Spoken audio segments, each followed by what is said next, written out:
All right, so today's stitch is going to be feather stitch in 2 ways, which is great also for vines, leaves, foliage, whatever you name it. So I already put dots here for where I want my lines to go.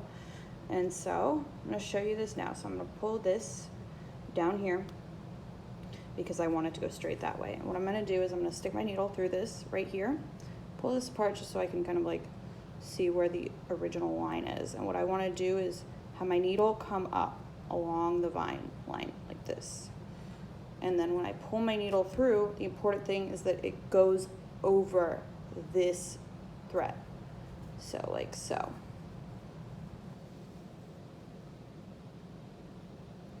So that's how you start it. And then I'm going to go over and do it again. I'm going to hold this right here. So to continue the vine, and then I'm going to put my needle in this dot and then make sure I make it even, go back over here.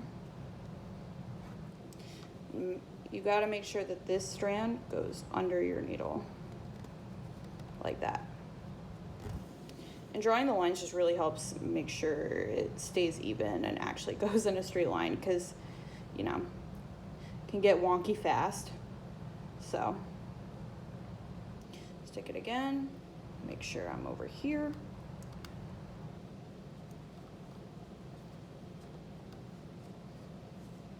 So I'm using like a thick strand, so it can be hard to pull the needle over it.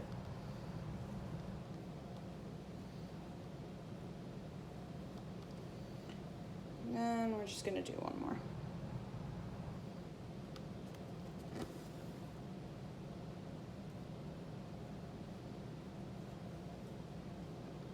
Oh, see, I almost forgot. Gotta pull it under here like this. But if you make a mistake, you can always go back. And so to finish it, I'm just gonna then make another stitch, really tiny one right here. See? Cute. But the one I'm gonna show you now is a little more complicated, and you know, it's another cool way of doing it. I guess they call this one maidenhair stitch. I don't know, there's so many names for this. It's also called Cretan stitch. It's really confusing. So I wanna do groups of 3.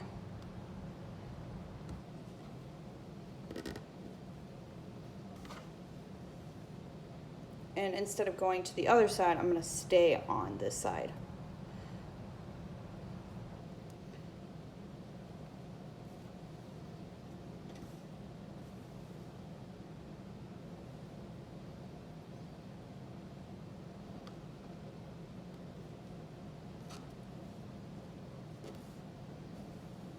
See? Cool beans.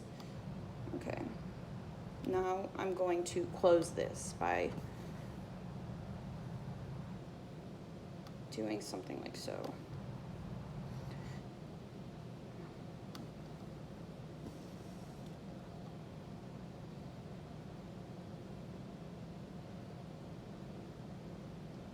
Actually, I totally messed this up, guys. See? Shit happens.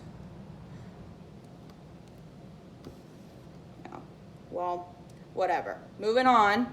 So I'm gonna do the same thing, and I'm gonna follow my line here. Problem was I didn't put the needle over this original strand, and that's where you mess up, but hey, stuff happens. And I just learned this stitch 2 hours ago, so I'm not really an expert, but you know, it's pretty self-explanatory. See? But once again, when I start talking, I get so distracted.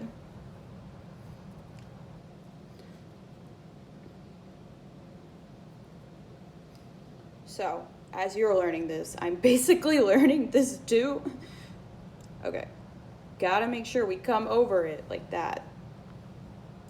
See, there we go.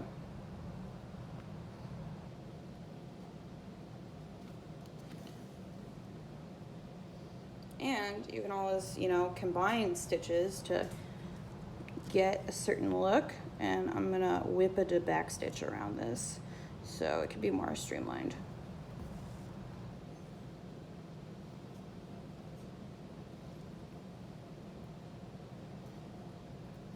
whip back stitch is slowly but surely becoming my favorite stitch because it's just so fun.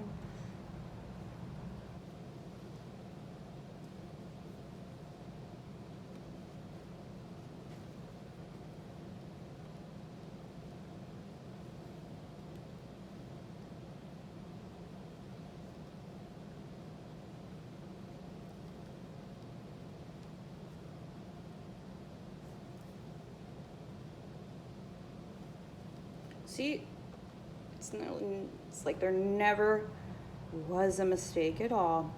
And now this looks even fresher and cleaner. So there you go, 2 different ways of doing feather stitch.